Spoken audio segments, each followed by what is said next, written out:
नए दिनों की मुसाफतों को उजालना है, वफा से आसूदा सातों को संभालना है, उम्मीद सुबह जमा। खान साहब जो इस वक्त काम कर रहे हैं वो लॉन्ग टर्म काम कर रहे हैं, लॉन्ग लास्टिंग काम कर रहे हैं, जिसके रिजल्ट हमारे बच्चे देखेंगे, हमारी जनरेशन देखेंगी। आज के लिए नहीं कि 2023 के इलेक्शन की तैयारी नहीं कर रहे हो। 2023 के इलेक्शन की अगर तैयारी करनी है तो हमने करनी है। कराची के हवाले से जो अब ये पैकेज आया है, इंशाल्लाह अगले 3 सालों में इस पे अमल दरामद होगा। इसकी एग्जीक्यूशन अथॉरिटी जो है वो एनडीए में और आर्मी है, सपोर्ट फेडरल गवर्नमेंट की है, सूबाई गवर्नमेंट ने भी इस पे कुछ काम करना होगा। कहते हैं कि 800 अरब तो हमने देने, तो भाई आपको दिले किस बात का, आप दें, हमने थोड़ी रोका है। आप 800 नहीं 1000 अरब रुपए दें। जिस वक्त फेडरल ने अनाउंस किया कि 800 अरब, अब फेडरल की जो इनकम है 4000 अरब रुपए है जो कलेक्शन होती है, जो रेवेन्यू कलेक्ट हुआ है लास्ट ईयर 4000 अरब। इस साल उम्मीद है कि इससे ज़्यादा होगा। अब इस 4000 अरब में से एनएफसी अवार्ड के तहत 2400 अरब रुपए सूबों को चले जाते हैं, 60%। अब बचे बाकी 1400, 1300 कुछ अरब का डिफेंस का बजट है। 2000 अरब रुपए आपको लोन वापस करना होता है, फिर एक्सपेंडिचर सैलरीज हैं, फिर डेवलपमेंट के बजट हैं, फिर कराची को फंड देना पड़ता है।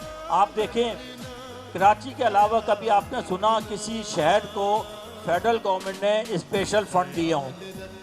लाहौर को, मुल्तान को, फैसलाबाद को, पिंडी, इस्लामाबाद, पेशावर, नहीं। स्पेशल फंड कराची को दिए जाते हैं। उसकी वजह यह है कि सूबा सिंध जो है वो अपना फंड कराची को डाइवर्ट नहीं करता। वकार इसका कभी न कम हो, कभी न कम हो।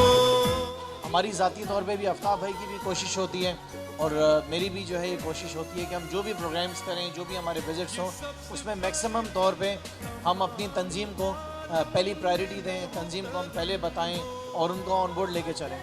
लेकिन अगर कहीं पे कोई ऐसी जगह हो जाती है जहाँ पे कहीं रह जाता है या नहीं बुला पाते हैं, तो उसको मेरे ख्याल से फिर आप लोग थोड़ा सा नज़रअंदाज कर दिया करें। और तरक्याती कामों में भी जैसे मैंने आपको बताया कि जो भी हमारे यूसी के प्रेसिडेंट्स हैं वो उनकी ज़िम्मेदारी होगी, वो बताएंगे क्या क्या काम है। वो काम अपने फिर टाउन के जो सदर हैं उनको बताएंगे, उनसे भी सिग्नेचर ले लेंगे और उसके बाद फिर हम अपने एमएनए को देंगे अप्रूवल के लिए।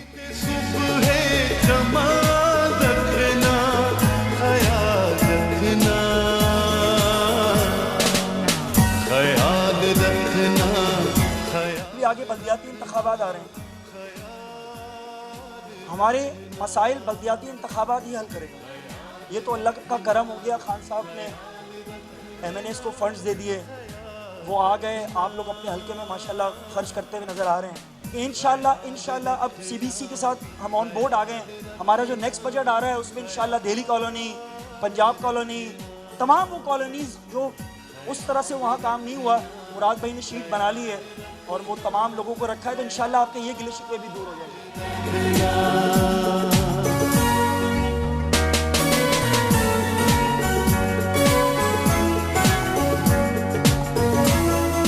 मैं आफ्ताब भाई का बहुत बहुत शुक्रगुजार हूँ और इस तंजीम का, और इस तंजीम ने एक काम और करना है।